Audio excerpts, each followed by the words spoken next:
So, ngayon, sabihin ko sa inyo kung ano ang mga requirements ng YouTube para kayo ma-monetize. So, dalawa lang naman ang requirements ni YouTube. Ano, gusto niyo malaman kung ano ang mga yon? Sige, tapusin niyo itong video nito para malaman niyo kung ano ang kailangan para ma-monetize sa YouTube.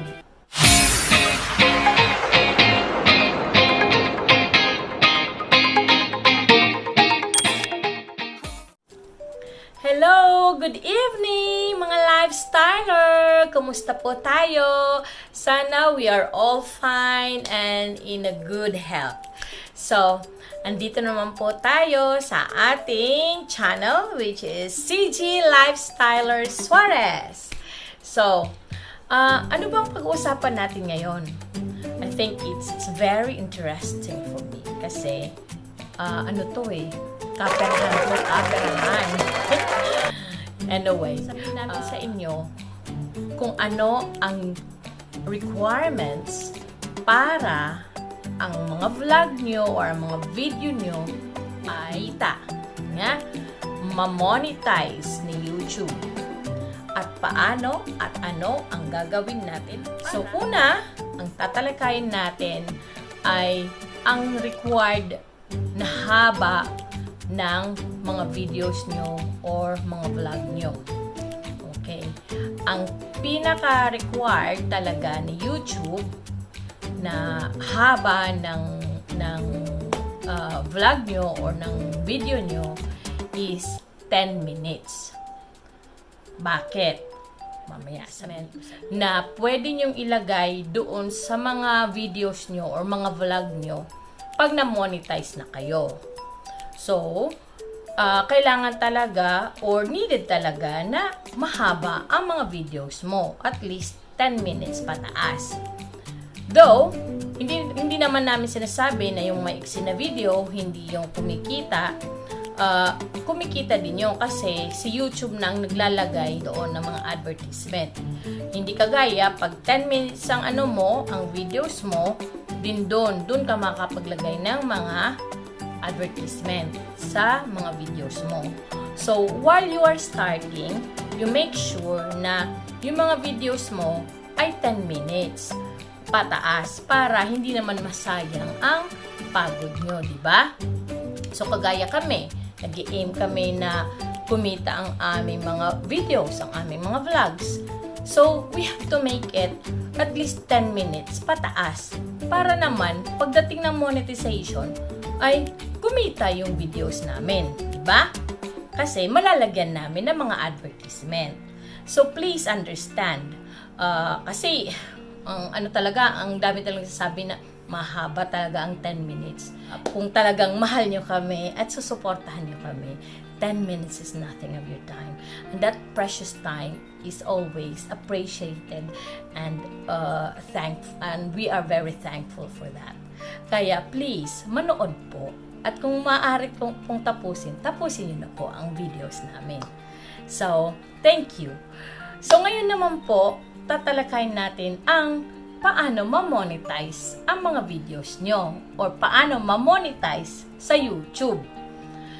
Ay, importante talaga to kasi ito na ang mag-aano sa'yo.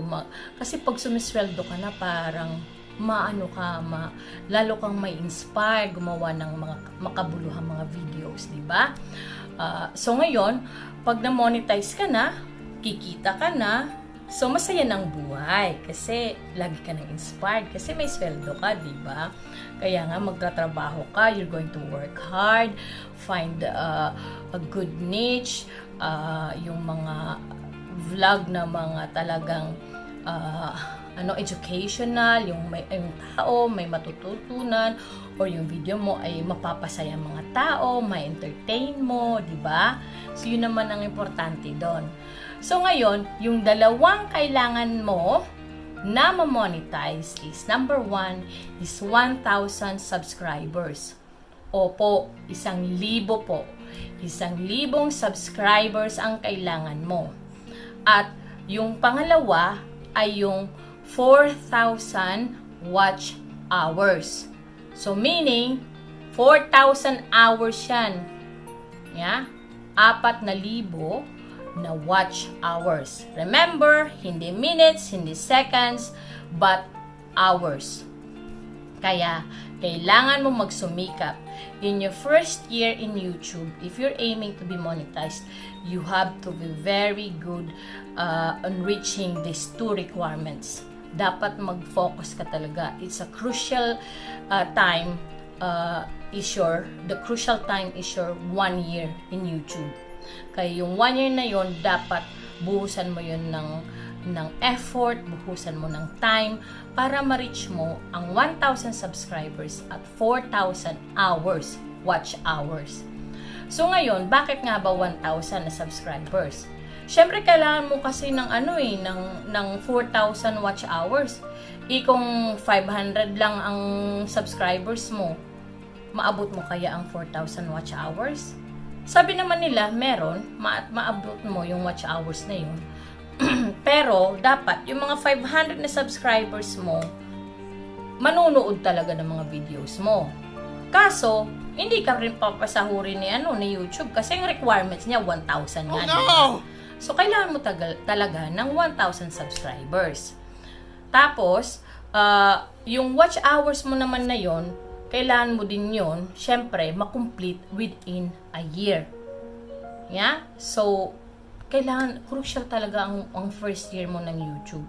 Kung talagang nag-i-aim kayo na ma-reach nyo ang monetization at hindi lahat ng efforts nyo, hindi masayang ang mga pagod nyo, ang efforts nyo, ang oras nyo, you have to focus and reach this 1,000 subscribers and you've got to complete the 4,000 watch hours.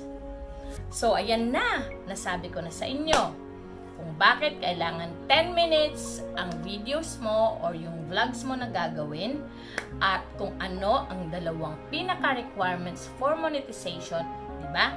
So, yun. So, again, 10 minutes videos para kumita ang videos or vlog mo para malalagyan ng or advertisement. Ang 2 namang requirements ni YouTube to be monetized o para makasahod ka is number 1, is 1,000 subscribers at yung pangalawa is 4,000 watch hours and these requirements should be reached within a year. Kaya mga YouTuber, ikompleto nyo na ito within a year. So work hard, focus on your goal, and reach for the money. Kaching! We needed it para ma-inspire tayo. Anyways, thank you for watching. So now, ang gagawin natin ay i-announce natin yung 10 winners namin na binunot namin for a price of 100 pesos load. Yay! Kasi naka 1,000 subscribers kami to say thank you. So, magbibigay kami ng 100 pesos load sa 10 subscribers namin. So, nabunot na namin sila. So, ngayon, i-announce na namin. So, paano nyo ba maklaim ang inyong 100 pesos load? So, magpipin pa ko ng comments sa baba. Yan. Tapos, ilalagay ko doon ang email address ko. So, tingnan nyo na lang doon po sa baba at paki-email na lang ng mga cellphone numbers nyo. Please.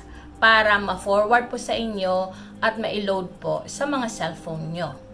Okay po ba? Alright. So, the first winner, we have J-Mart Bayata. Congratulations, J-Mart, for winning 100 pesos load. Second winner is we have Glenda Magtabog. Yay! Glenda Magtabog, congratulations for winning 100 pesos load. Next is we have Family in California. Congratulations!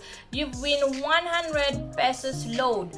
But I know you wanted it to care of to Kuya Don Vlog. So, Kuya Don, you're going to receive the 100 pesos load phone nyo para ma-load ko sa inyo. Next winner is we have Des-Ann. Des-Ann, congratulations! You receive 100 pesos load. Next is we have Sheila May. Congratulations, Sheila May. You have won 100 pesos load. So, please note the comment below how to claim your load, okay? Next is we have Romnick. Congratulations, Romnick. You've won 100 pesos load as well. And we have our winner is Norlin Escalante. Congratulations, Norlin Escalante. You have 100 pesos load. Next winner is we have Rick Castro.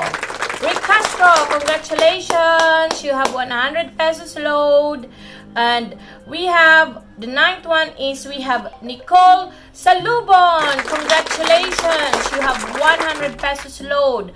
And the last but not the least is our 10th winner is Sixty So Much Vlog. Congratulations, Sixty. You have won 100 pesos loads. So please and kindly email me your mobile number or your cell phone number para makredit po ang mga loads nyo. So, eto na naman po, magtatapos na naman ang ating vlog. So, thank you so much for your love and support. Sana po, we are always in good health. And thank you always for watching. And please, please, don't forget po, like, comment down below, and then subscribe. And then, after subscribing, you hit the bell button para ma-notify kayo na may bago na naman kaming video na upload. Okay po, thank you so much and hope to see you soon again. So, God bless everyone. Ta-ta! Bye-bye!